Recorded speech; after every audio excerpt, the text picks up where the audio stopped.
Dırım haqqında danışırıq, onun əsərlərini dilə gətiririksə, bu gözəllər şəhəri sözü dilimizə gəldisə, o ifadəni necə səsləndirməyək?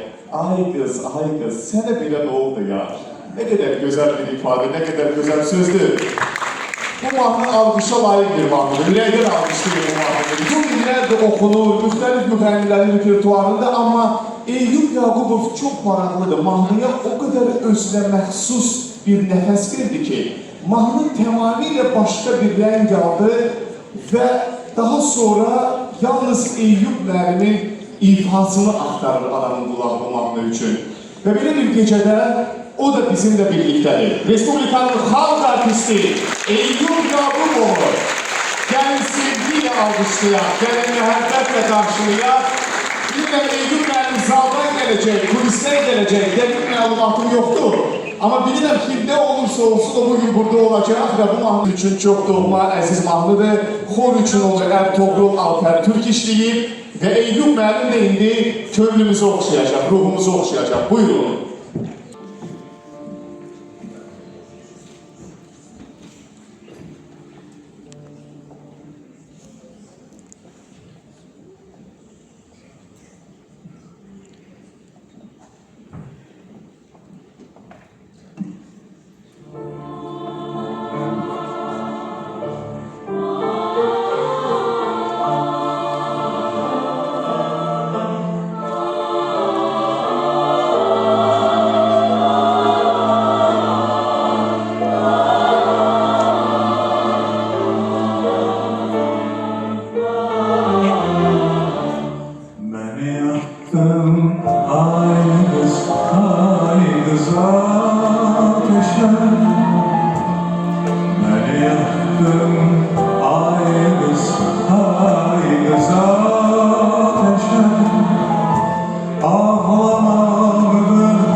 Söyle aşkım, şahane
Yollara bakamıyorum gözlerim. Sen çoktur yüreğimde sözlerim. Söyle söyle sana bilen oluyor. Yollara bakamıyorum gözlerim. Sana çoktur yüreğimde sözlerim. Söyle söyle sana bilen olur ya. Söyle söyle sana bilen olur ya.